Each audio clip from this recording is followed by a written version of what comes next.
There is nothing we can define the pain of Brandon's mom and define her as, because it is unnatural, unsettling, and never should happen. Following a year that saw a dramatic spike in shootings citywide, leaders on the steps of Borough Hall, including Brooklyn Borough President and mayoral hopeful Eric Adams, expressed support for an initiative that looks to dramatically decrease street violence. Called the National Community Peacebuilding Commission, spearheaded by activist Sheikh Musa Drame, it was named in honor of 17-year-old star basketball player Brandon Hendricks, who was shot June 28th in the Morris Heights section. Also there, borough leaders, some candidates for borough president, including council members Fernando Cabrera and Vanessa Gibson. If you give young people something different to do, you take the gun out of their hand and you offer them a job. The best social program that we can ever invest in. That's what this work is about.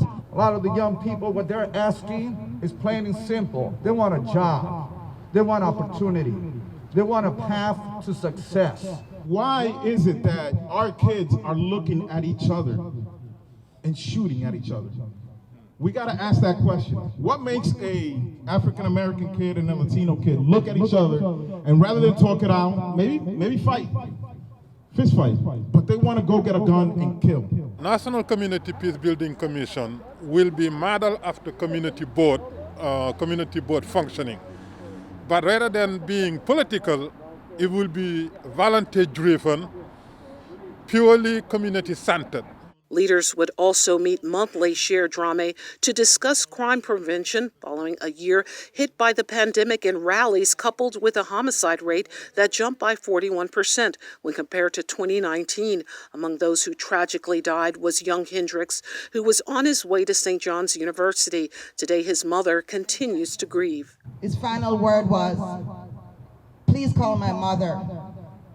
Please tell her I love her." 20-year-old Clifford Robin Tempora, an aide to State Assembly member Natalia Fernandez, who grew up in the Bronx, agrees with the program, saying young people need mentoring. I believe that there has to be more opportunities. There has to be a better support system. I believe that all of these people on the streets, it's up to us, whether you're 20, 25, 30, it's your responsibility to make sure that the next generation, the next young adults who are 15, 14, 16, they are safe. Well, the good news for the organizers is that each of the leaders agreed to sign on to this program.